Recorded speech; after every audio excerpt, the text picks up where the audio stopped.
শাওন মাহৰ প্ৰথমটি সোমবাৰ ইতিমধ্যে পাৰ হৈ গৈছে আৰু শাওন মাহৰ সোমবাৰৰ বিষয়ে আপোনালোকে হয়তো ভালকৈ গম পালে।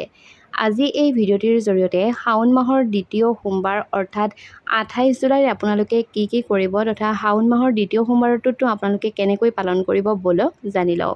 নমস্কাৰ, আস্থা ক্ৰিয়েশ্যনৰ নতুন এটা ভিডিঅ'ৰ মাজলৈ আপোনালোক সকলোকে পোনপ্ৰথমে স্বাগতম জনাইছোঁ। আজিৰ এই ভিডিঅ'টিৰ জৰিয়তে শাওন মাহত শিৱব্ৰতৰ বিষয়ে দুআষাৰমান আপোনালোকৰ লগত আলোচনা কৰিম। গতিকে ভিডিঅ'টি স্কিপ নকৰাকৈ শেষলৈকে চাই থাকিব আৰু যদিহে এতিয়াও আমাৰ চেনেলটি ছাবস্ক্ৰাইব কৰি ৰখা নাই তেনেহ'লে প্লিজ চেনেলটি ছাবস্ক্ৰাইব কৰি কাষত থকা বেল আইকনটো প্ৰেছ কৰি ল'ব। তেনেহ'লে অকণমান সময় পলম নকৰি বলক আজিৰ ভিডিঅ'টিৰ মাজভাগলৈ যাওঁ। আপোনালোকে যদিহে পবিত্ৰ শাওন মাহৰ দ্বিতীয় সোমবাৰৰ কথা জানিব বিচাৰিছে তেনেহ'লে ভিডিঅ'টি নিশ্চয়কৈ শেষলৈকে চাই থাকিব। আপোনালোকেও যদিহে শাওন মাহৰ তথা পবিত্ৰ শাওন মাহৰ দ্বিতীয়টি সোমবাৰৰ কথা জানিব বিচাৰিছে তেনেহ'লে আপোনালোকক জনাওঁ যে 2025 চনৰ 28 জুলাই তাৰিখে শাওন মাহৰ দ্বিতীয়টি সোমবাৰ পৰিছে আৰু শাওনৰ দ্বিতীয় সোমবাৰেও আপোনাৰ কাৰণে যথেষ্ট উত্তম বুলি ধৰা হৈছে। এই দিনটোত ভগৱান শিৱৰ কাৰণে উৎসৰ্গিত আৰু এই দিনটোত শিৱ পূজা কৰিলে বিশেষ ফল আপোনালোকে পাব বুলি বিশ্বাস কৰা হয়। শাওনৰ দ্বিতীয় সোমবাৰটিৰ বিশেষত্ব: শাওন মাহৰ প্ৰত্যেকটো সোমবাৰ শিৱ পূজাৰ বাবে অত্যন্ত পবিত্ৰ বুলি ধৰা হয় আৰু এই দিনটোতেই শিৱলিংগত পানী, গাখীৰ, বেলপাত, ধতুৰা আদি দি পেলাই আপোনালোকে পূজা কৰিব পাৰে। বহুলোকে শাওন মাহৰ সোমবাৰে ব্ৰত পালন কৰে আৰু এই ব্ৰত পালন কৰিলে মনৰ আশা পূৰণ হয় বুলিও বিশ্বাস কৰা হয়। এইবাৰ শাওন মাহৰ দ্বিতীয় সোমবাৰত এক বিশেষ শুভ সংযোগ ঘটিছে য'ত নক্ষত্ৰৰ সংযোগ হৈছে আৰু এই সময়ত শিৱ পূজা কৰিলে আপোনালোকে বিশেষ ফল পাব।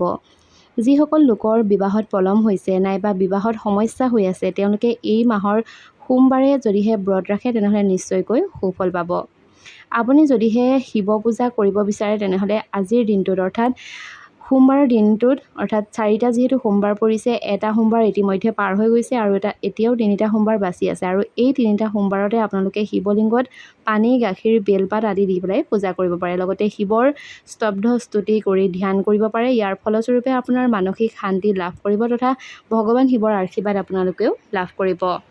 শাওন মাহৰ দ্বিতীয় সোমবাৰটিৰ পূজাৰ নিয়ম যদিহে আপোনালোকে জানিব বিচাৰিছে, মোটামুটি পূজাৰ নিয়মসমূহো প্ৰত্যেকটি সোমবাৰৰ দৰে একেই। শাওনৰ দ্বিতীয় সোমবাৰেও আপোনালোকে পুৱা সোনকালে উঠি গা পা ধুই পৰিষ্কাৰ কাপোৰ পৰিধান কৰক। লগতে ঘৰৰ লগতে পূজাস্থলীও আপোনালোকে চাফ চিকুণ কৰক। লগতে মৌ, গাখীৰ, দৈ আৰু পানীৰে শিৱলিংগক আপোনালোকে জলাভিষেক কৰক।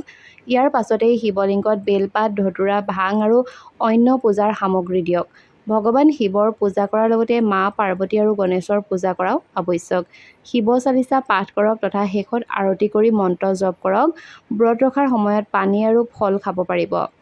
আপোনালোকে মন্ত্ৰ অৰ্থাৎ শিৱ পূজাৰ দ্বিতীয়টি সোমবাৰত ওম ত্ৰয়ম্বক যজামহে সুগন্ধি পুষ্টি বৰ্ধনম উৰ্বাৰো কমিব বন্ধা না মৃত্যু মুখী মাতৃ তাত ওম নমঃ শিৱায় এই মন্ত্ৰ আপোনালোকে জপ কৰিব পাৰে। মান্যতা অনুসৰি সোমবাৰৰ দ্বিতীয়টোত ৰুদ্ৰাভিষেক কৰাটো খুবেই ভাল। দ্বিতীয় সোমবাৰৰ ব্ৰত আপোনালোকে কিমান সময়ৰ পৰা কিমান সময়লৈ আছে সেয়া যদি জানিব বিচাৰিছে তেনেহ'লে কমেণ্ট কৰিব। উল্লেখযোগ্য যে শাওন মাহতে হয় বলবম আৰু ঠাইভেদে ইয়াৰ নাম বেলেগ বেলেগ। এই সময়ছোৱাত ভক্তই নদীৰ পৰা পানী আনি শিৱলিংগত জলাভিষেক কৰে তথা মান্যতা অনুসৰি শাওন মাহটো শিৱৰ প্ৰিয় আৰু এই মাহটোত শিৱৰ পূজা আগবঢ়ালে খুব সোনকালে আপোনালোকে জীৱনত সুফল লাভ কৰিব।